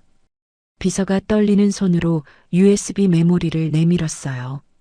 거액의 보상과 신변 보호를 조건으로 모든 증거를 넘기겠다고 합니다. 강 회장의 눈빛이 날카로워졌습니다. 무슨 증거? 비서가 USB를 컴퓨터에 꽂으며 설명했어요. 입찰이 다가오자 회사가 증거를 싹 지우기 시작했고 자신이 희생양이 될 거라는 걸 깨달았다고 하더군요. 화면에 파일 목록이 떴습니다. 주차장 CCTV 복원 영상, 블랙박스, 오디오 파일, 상도의 계좌 거래 내역. 강 회장은 떨리는 손으로 첫 번째 파일을 클릭했어요. 주차장 CCTV 영상이 재생되기 시작했습니다. 세찬이 죽은 사고 당일 새벽 한도그룹 주차장이었어요. 어둠 속에서 누군가 회장 차량 밑으로 기어 들어가는 모습이 보였죠. 상도였습니다. 카메라를 의식하지 못한 채 회장 차의 브레이크 라인을 만지작거리는 상도의 모습이 선명하게 담겨 있었어요. 10여 분 뒤 상도가 차 밑에서 빠져나와 주위를 둘러보더니 황급히 사라졌죠. 다음 장면으로 넘어갔습니다. 1시간 뒤 세찬이 주차장에 나타났어요. 회장차를 발견한 세찬이 무언가 이상함을 눈치챈 듯 차 주위를 살폈습니다. 그리고 차 밑을 들여다보던 세찬의 얼굴이 굳어지는 게 보였죠. 상도가 브레이크를 조작한 것을 안 거였습니다. 그 뒤 세찬이 잠깐 자리를 비운 사이 회장차는 이미 주차장을 빠져나갔습니다.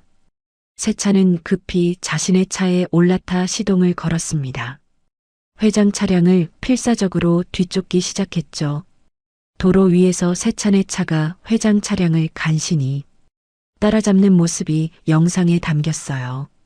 강 회장은 숨을 멈추고 화면을 응시했습니다. 손에 쥔 마우스가 땀에 젖어 미끄러졌어요. 다음 파일은 세찬 차량의 블랙박스 영상이었습니다. 세찬이 운전하며 회장 차량 기사에게 전화를 거는 장면이 나왔어요. 블랙박스 오디오에 세찬의 절박한 목소리가 울려 퍼졌습니다. 차를 세우세요. 세찬이 소리쳤어요. 기사님, 지금 회장님 차 브레이크가 이상해요. 목소리가 점점 더 절박해졌습니다. 브레이크가 안 들을 수 있으니 당장 갓길에 엔진 브레이크 시도하세요. 회장 차량이 속도를 늦추려 하지만 브레이크가 제대로 작동하지 않았어요. 차는 계속 앞으로 나아가고 있었죠. 교차로가 점점 가까워지고 있었습니다. 신호등은 빨간불이었어요. 반대편에서 신호를 받고 달려오던 대형 트럭이 시야에 들어왔습니다. 그 순간 세찬은 망설임 없이 엑셀러레이터를 밟았어요. 자신의 차를 가속시켜 트럭과 회장차 사이를 몸으로 막아섰습니다. 세찬, 강 회장이 비명처럼 외쳤습니다. 화면 속에서 세찬의 차가 트럭과 정면으로 충돌하며 종이장처럼 구겨졌어요. 세찬의 차가 트럭의 진입을 막아선 사이 회장 차량은 엔진 브레이크로 속도가 급격히 떨어지며 겨우 멈춰섰습니다. 단순한 사고가 아니었습니다. 세찬이 자신을 구하기 위해 목숨을 던진 거였죠. 강 회장은 두 손으로 얼굴을 감싸 쥐었습니다. 온몸이 떨렸고 목구멍에서 신음이 새어나왔어요. 그리고 회장은 세찬의 더 깊은 뜻을 알아차릴 수 있었습니다. 세찬이 주차장에서 차 밑을 들여다본 그 순간 더 이상 상도의 형이 아니었습니다. 모든 진실을 알고 있는 입막아야 할 증인이 된 거였죠. 만약 이 일을 막지 못하면 다음 표적은 자신이 아니라 집에 남아있을 아내와 뱃속 아이가 될 수밖에 없다는 것도 함께 알았던 겁니다. 이미 돈에 미친 상도를 설득한다는 건 의미가 없었고 그에게 남은 선택은 몸으로 시간을 버는 것뿐이었습니다. 그래서 세찬은 도망치지 않고 가족을 지키는 쪽을 선택했던 거예요. 회장의 목숨을 구하면서 동시에 상도의 범행을 세상에 드러낼 수 있는 유일한 방법이었으니까요. 비서실장이 조심스럽게 다음 파일을 열었습니다. 상도의 계좌 거래 내역이었어요. 사고 후 회사에서 나온 세찬의 위로금과 퇴직금이 모두 상도 계좌로 입금된 기록이 선명하게 남아 있었습니다. 이 자료들을 모두 경찰에 넘기게 강 회장의 목소리는 얼음처럼 차갑게 가라앉아 있었어요. 하나도 빠짐없이 지금 당장. 비서실장이 고개를 숙였습니다. 알겠습니다, 회장님. 강 회장은 비틀거리며 일어섰어요. 비서가 부축하려 하자 손을 저었죠. 괜찮네. 차만 준비해. 1시간 뒤 강 회장의 차가 돌산 입구에 도착했습니다. 컨테이너 앞에는 지수가 앉아 안반수 용기를 닫고 있었어요. 만삭의 배가 불러 움직임이 힘들어 보였지만 손놀림만큼은 정성스러웠죠. 차 문이 열리고 강 회장이 지팡이를 짚고 내렸습니다. 지수가 고개를 들어 회장을 보고는 놀란 듯 일어섰어요. 회장님, 어떻게? 강 회장은 한 걸음 한 걸음 지수에게 다가갔습니다. 그리고 지수의 손을 두 손으로 꼭 잡았어요. 지수의 손은 거칠었습니다. 만삭의 몸으로 돌산에서 안반수 관리를 하면서 생긴 굳은 살이 만져졌죠. 강 회장의 가슴이 미어지는 것 같았어요. 70평생 누구에게도 머리 숙인 적 없던 강영숙 회장이 지수 앞에서 천천히 무릎을 꿇었습니다. 회장님, 지수가 깜짝 놀라 회장을 부축하려 했지만 강 회장은 고개를 저었어요. 자네 남편이 나를 살렸네. 강 회장의 목소리가 떨렸습니다. 강 회장의 어깨가 격하게 떨리기 시작했어요. 70년을 강철처럼 살아온 그 어깨가 지금은 낙엽처럼 흔들리고 있었죠. 굵은 눈물이 강 회장의 주름진 뺨을 타고 흘러내렸습니다. 70평생 처음 흘리는 참회의 눈물이었어요. 미안하네. 정말 미안하네. 강 회장이 지수의 손을 더욱 꼭 쥐었습니다. 자네 남편은 나 같은 늙은이를 살리려고 꽃 같은 나이에 목숨을 버렸네. 강 회장의 목소리가 완전히 갈라졌어요. 오열이 터져나왔죠. 내가 너무 늦게 알아봐서 미안하네. 강 회장이 지수의 어깨를 떨리는 손으로 감싸 안았어요. 하지만 이제라도 알았으니 세찬이 끝까지 지키려고 했던 그 가족을 내가 평생 지키겠네. 강 회장의 눈물이 지수의 어깨에 떨어졌습니다. 70년 인생에서 처음으로 강영숙 회장은 다른 사람 앞에서 목 놓아 울었어요. 지수도 시어머니도 그 자리에 있던 모든 사람들이 눈물을 흘렸어요. 100억 원의 보상금은 그대로 드리겠네. 강 회장이 떨리는 목소리로 말했습니다. 하지만 산의 소유권은 이전하지 않겠네. 이 땅은 자네 것이야. 강 회장이 가방에서 서류를 꺼냈어요. 대신 지하 구간 사용권만 설정하고 시세 2배의 임대료를 매년 드리겠네. 지수의 눈에서 눈물이 주르륵 흘러내렸습니다. 배를 감싸쥔 손이 부들부들 떨렸죠. 바로 그때였습니다. 산 아래에서 필두가 헐떡이며 달려왔어요.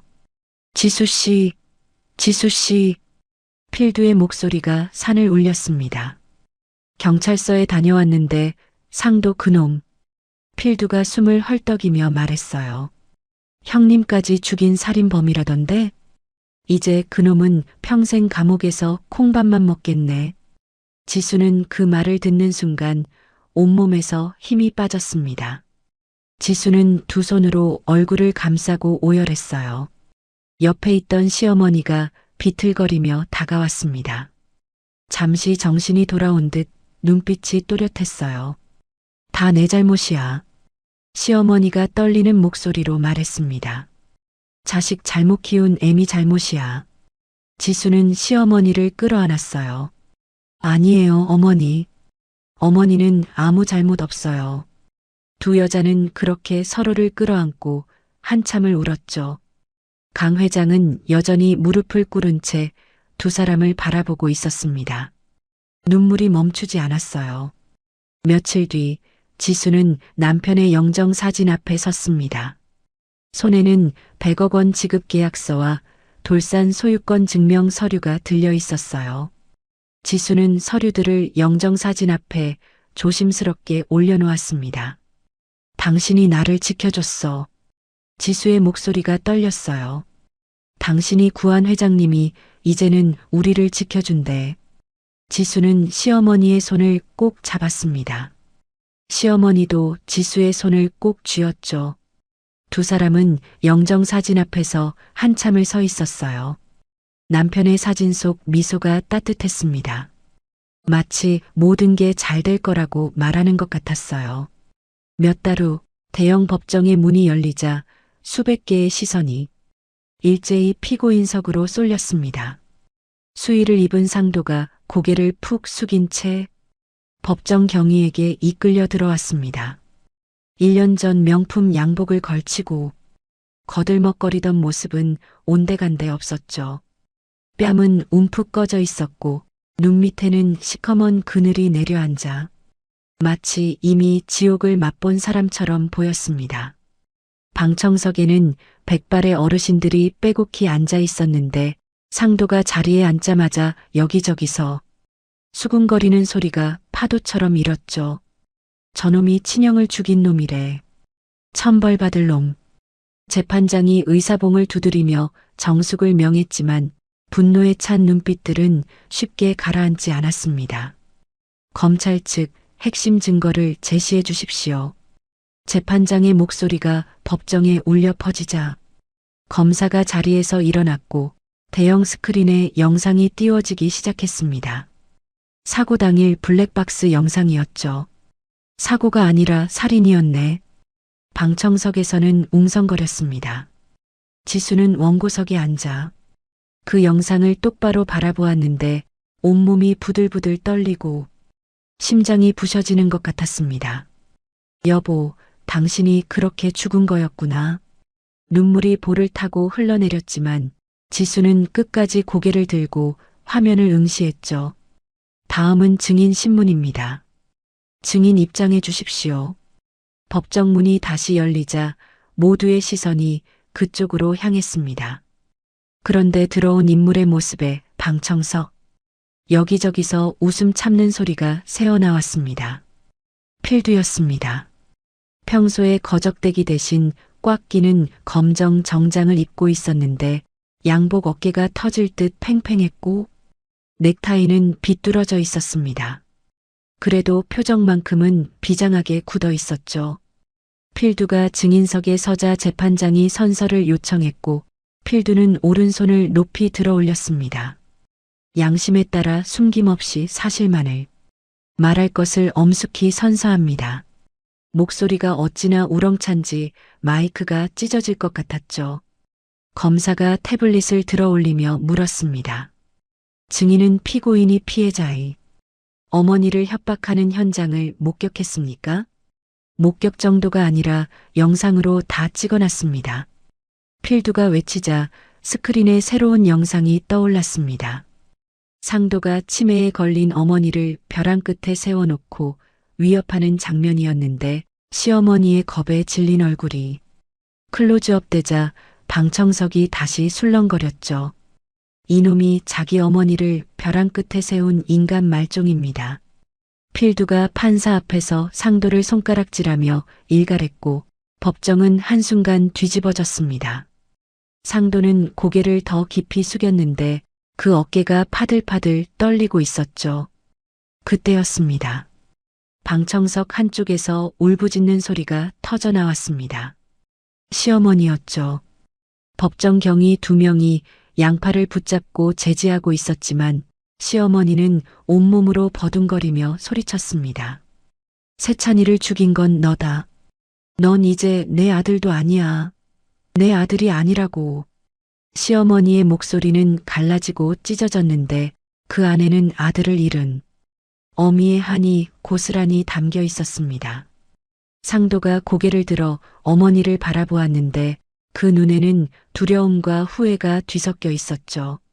하지만 시어머니는 이미 아들의 얼굴을 외면한 채 흐느끼고 있었습니다. 재판장이 원고 측에 최후 진술 기회를 주었습니다. 지수가 천천히 자리에서 일어났는데 다리가 후들거렸지만 목소리만큼은 또렷했죠. 재판장님, 저는 이 자리에서 복수를 원하는 게 아닙니다.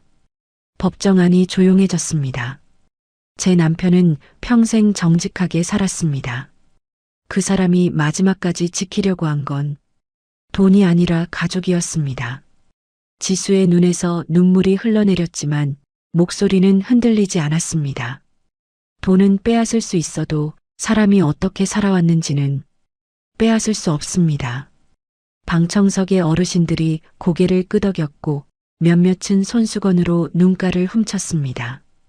지수는 마지막으로 상도를 바라보며 말했죠. 저는 절대 용서하지 않겠습니다. 재판장이 판결문을 펼쳤습니다.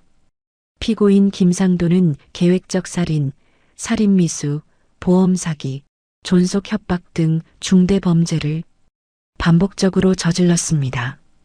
법정 안에 긴장감이 팽팽하게 감돌았죠. 피고인의 범행은 인륜을 저버린 폐륜적 행위로 사회로부터 영구히 격리할 필요가 있다고 판단됩니다. 재판장이 의사봉을 높이 들어 올렸습니다. 피고인 김상도에게 무기징역을 선고합니다. 탕, 탕, 탕. 의사봉이 내려치는 소리와 함께 방청석에서 환호성이 터져 나왔습니다. 잘됐다. 천벌받을 놈. 어르신들이 박수를 치며 외쳤고 지수는 그 자리에 주저앉아 펑펑 울었습니다. 여보, 끝났어. 드디어 끝났어. 판결이 확정된 후 상도가 가로챘던 모든 재산이 범죄 수익으로 인정되어 환수되었습니다. 보험금과 위로금, 땅을 팔아 챙긴 돈까지 한 푼도 남김없이 돌려받았고 그 돈은 지수의 아이와 시어머니를 위한 신탁 자금으로 전환되었죠. 거기에 한도그룹강 회장의 전방위적인 압박으로 세찬을 죽음으로 몰아넣었던 경쟁 건설사는 모든 비리가 폭로되며 파산했습니다. 그로부터 몇 달 뒤 돌산에는 놀라운 변화가 일어났습니다. 한도그룹으로부터 받은 100억 원의 보상금과 돌산 소유권을 바탕으로 지수는 새로운 사업을 시작했거든요. 지수 화강암 안반수, 돌산 깊은 곳에서 솟아나는 맑은 물을 병에 담아 파는 프리미엄 생수 사업이었죠. 돌산 지하로는 신도시의 동맥인 터널이 뚫리고 지상에서는 기적의 물이 솟구치는 상생의 모델이 만들어졌습니다. 지수는 공장 준공식 날 남편의 돌탑 앞에 섰습니다. 여보, 당신이 지키려던 이 땅에서 우리 아기 먹여 살릴게. 바람이 불어와 지수의 머리카락을 흩날렸고 어디선가 새 한 마리가 날아와 돌탑 위에 앉았습니다. 필두는 지수의 사업 파트너가 되었는데 그의 인생에도 뜻밖의 행운이 찾아왔습니다. 진짜로 나는 자연인이다 프로그램에 출연하게 된 거죠. 촬영 당일 필두는 산꼭대기에서 지수의 안반수로 된장찌개를 끓여 먹었습니다. 그래, 바로 이 맛이야.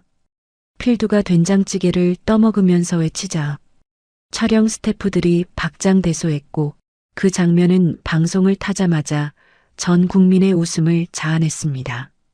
SNS에는 필두의 사진이 넘쳐났고 지수 화강암 안반수의 매출은 하루아침에 수직 상승했죠. 한편 철창 안의 상도는 완전히 다른 세상을 살고 있었습니다. 독방의 작은 TV에서 지수의 성공 소식이 흘러나올 때마다 상도는 벽에 머리를 박으며 울부짖었죠. 내가 왜 이렇게 됐어? 내가 왜? 1년이라는 시간은 돌산의 모든 것을 바꿔놓았습니다. 한때 컨테이너 한 대가 덩그러니 서 있던 자리에는 이제 유리벽으로 둘러싸인 최첨단 친환경 공장이 우뚝 솟아 있었고 그 입구에는 지수 화강암 안반수라는 간판이 햇살을 받아 눈부시게 빛나고 있었죠. 전국 편의점 냉장고마다 그 이름이 새겨진 생수병이 줄지어 서 있었고 백화점 프리미엄 코너에서는 선물용으로 포장된 안반수 세트가 불티나게 팔려나갔습니다. 지수는 공장 2층 사무실 창가에 서서 분주하게 오가는 트럭들을 바라보았는데 그 풍경이 마치 꿈처럼 아득하게 느껴졌습니다. 1년 전만 해도 이 자리에서 뱃속아이를 안고 하염없이 울었거든요. 지수 사장님, TV 켜보세요. 직원이 헐레벌떡 뛰어들어오며 외쳤고 지수가 리모컨을 집어드는 순간 화면에는 익숙한 얼굴이 가득 찼습니다. 필두였죠. 안반수 된장찌개가 인기를 끌면서 나는 자연인이다 TV 프로그램을 한 번 더 촬영하게 된 것입니다. 필두가 돌산 중턱에서 직접 캔 약초를 흔들고 있었는데 그 옆에는 지수의 안반수병이 자연스럽게 놓여 있었습니다. 이 물이요, 진짜 자연이 준 최고의 명약입니다. 내가 평생 산에서 살았어도 이런 물은 처음이에요. 필두의 너스레에 지수는 피식 웃음이 터졌고 방송 이후 돌산에는 전국 각지에서 관광객들이 더 몰려들기 시작했습니다. 힐링의 명소라는 타이틀이 붙으면서 주말이면 산 입구가 차량으로 꽉 막혔고 덕분에 지역 경제가 살아났다는 뉴스가 연일 흘러나왔죠. 하지만 지수에게 가장 큰 변화는 따로 있었습니다. 아들 김산이가 태어난 뒤로 시어머니의 치매 증세가 눈에 띄게 호전되었거든요.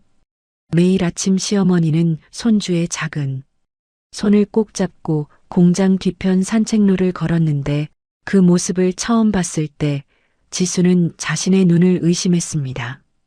1년 전만 해도 지수를 못된 년이라 부르며 밀어냈던 그 시어머니가 이제는 손주를 바라보며 인자한 미소를 짓고 있었으니까요. 우리 세찬이가 복덩이를 보내줬네. 이 할미 살라고 보내줬어. 시어머니가 아기의 볼을 어루만지며 중얼거릴 때마다 지수의 눈시울은 뜨거워졌습니다.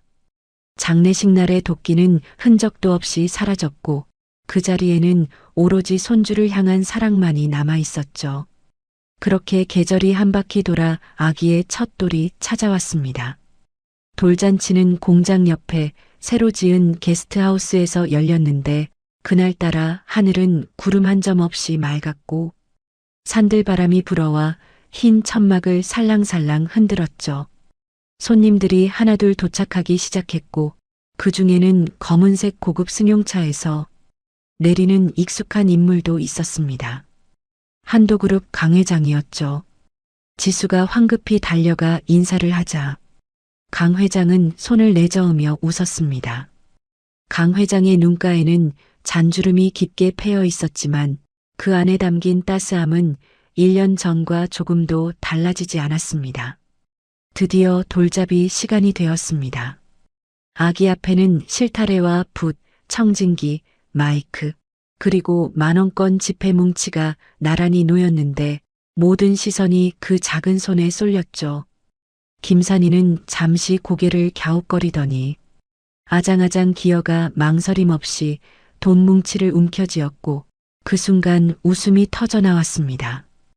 허허허, 세찬이도 돌잡이 때 돈 집었는데 아들 내미가 아빠 붕어빵이구먼. 시어머니가 무릎을 치며 웃었고 옆에 있던 필두도 거들었죠. 돌산 기운 받아서 그런가 봅니다. 지수는 아기를 안아올리며 웃음을 흘렸지만 문득 남편 생각에 가슴 한쪽이 저렸습니다. 여보, 당신도 보고 있지? 우리 아들 첫돌이야. 잔치가 끝나갈 무렵 강 회장이 지수를 조용히 불러 세웠습니다. 지수 씨, 내가 제안할 게 있어. 강 회장은 서류 봉투를 꺼내며 말을 이었죠. 한도그룹 장학재단 이사직이야. 지수 씨가 맡아줬으면 해. 지수는 숨이 턱 막혔습니다. 회장님, 저는 학력도 변변치 않고 학력이 뭐가 중요해. 지수 씨처럼 맨손으로 일어선 사람이 아이들한테 가장 좋은 본보기지. 강 회장의 눈빛은 진심이었고 지수는 한참을 말없이 서 있다가 고개를 숙였습니다. 감사합니다. 제가 받은 사랑 꼭 갚겠습니다. 그날 밤 지수는 책상 앞에 앉아 밤새 계획서를 썼습니다. 미혼모 및 홀몸 어르신 지원재단. 자신처럼 막막한 밤을 보내는 사람들에게 손을 내밀고 싶었거든요. 며칠 뒤 교도소에서 편지 한 통이 도착했습니다. 보낸 이는 상도였죠. 무기징역을 선고받고 철창 안에 갇힌 그가 보낸 참회의 편지였는데 지수는 봉투를 뜯지도 않은 채 한참을 바라보았습니다. 손끝이 미세하게 떨렸지만 그것은 분노 때문이 아니었습니다. 그냥 더 이상 그 이름에 감정을 쓰고 싶지 않았거든요. 지수는 편지를 들고 남편의 돌탑이 있는 곳으로 올라갔습니다. 라이터 불꽃이 종이 끝에 닿자 편지는 순식간에 재로 변했고 바람이 그 재를 멀리 날려보냈죠. 여보, 이제 저 사람은 내 기억에서 완전히 지워버릴게. 용서가 아니라 망각으로 지수는 상도에 대한 마지막 복수를 완성했습니다. 가을이 깊어갈 무렵 돌산 정상 근처에 새로운 숲이 조성되었습니다. 세찬 추모숲이라는 이름이 붙은 그곳에는 단풍나무와 벚나무가 줄지어 심어졌고 사계절 꽃이 피도록 설계되었죠. 한때 나무 한 그루 없던 거친 돌산이었는데 이제는 새들이 날아들어 노래하는 아름다운 숲으로 완전히 탈바꿈했습니다. 지수는 숲 입구에 세워진 작은 기념비 앞에 섰습니다. 이 숲은 돌산을 지킨 남편 김세찬을 기리며 조성되었습니다. 손으로 비문을 어루만지자 눈물이 볼을 타고 흘러내렸죠. 여보, 당신이 그렇게 지키려던 이 산이 이제는 수천 명에게 위로를 주는 숲이 됐어. 그리고 마침내 그날이 왔습니다. 돌산 지하를 관통하는 대심도 터널도로 개통식이었죠. 붉은 리본이 터널 입구에 길게 늘어져 있었고 수백 명의 취재진과 관계자들이 운집해 있었습니다. 지수는 강 회장과 나란히 테이프 커팅식의 주인공으로 섰는데 손에 쥔 가위가 떨렸습니다. 이 기술은 남편이 설계한 거야. 남편이 목숨 바쳐 지킨 거야. 자, 하나, 둘, 셋. 가위날이 리본을 자르는 순간 환호성이 터져 나왔고 카메라 플래시가 쏟아졌습니다. 터널 안으로 첫 번째 차량이 들어서는 것을 바라보며 지수는 가슴이 터질 것 같았죠. 남편이 꿈꾸던 길이 마침내 세상의 혈맥이 되는 순간이었거든요.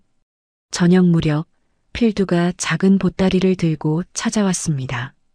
이거 산이 녀석한테 주려고 내가 직접 깎았어. 보따리 안에는 나무로 깎은 자동차가 들어 있었습니다. 투박하지만 정성이 가득 담긴 솜씨였죠. 아저씨, 사업이 이렇게 잘 됐는데 이제 좀 편하게 사셔도 되잖아요. 지수가 웃으며 말하자 필두는 고개를 저었습니다. 자연이는 돈보다 흙냄새가 우선이요. 난 죽을 때까지 이 산에서 살 거야. 그러면서도 아기를 바라보는 필두의 눈에는 할아버지 같은 자애로움이 가득했습니다. 노을이 붉게 물들기 시작했습니다. 지수는 아기를 안고 돌산 정상으로 올라갔죠. 남편이 쌓았던 돌탑은 여전히 그 자리에 서 있었고 석양빛을 받아 황금색으로 빛나고 있었습니다. 아기가 옹알이를 하며 손을 뻗었는데 그 얼굴이 남편을 너무나 닮아 있었죠.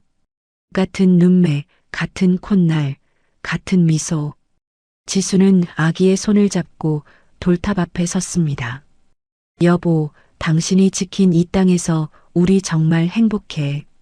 이제 걱정 말고 편히 쉬어. 우리 아들, 내가 잘 키울게. 지수의 목소리는 떨렸지만 그 안에는 슬픔보다 평화가 더 많이 담겨 있었습니다. 석양이 세 사람의 그림자를 길게 느렸고 엄마와 아기 그리고 돌탑의 그림자가 하나로 이어졌습니다. 마치 세찬이 여전히 그들 곁에 서 있는 것처럼요. 돌산은 이제 더 이상 아픔의 땅이 아니었습니다. 기적이 피어난 땅, 사랑이 영원히 머무는 땅.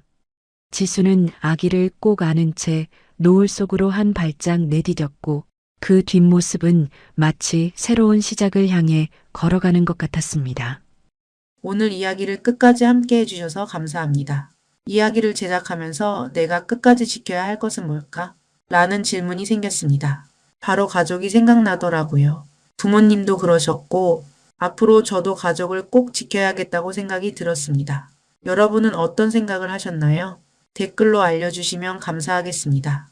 그리고 들으시면서 미흡한 점이 있었다면 댓글에 남겨주세요. 다음 영상을 만들 때 반영하여 더 좋은 영상으로 찾아뵙겠습니다.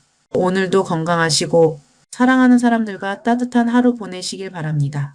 마지막으로 구독과 좋아요 부탁드립니다. 사연 채널 인생영가였습니다. 감사합니다.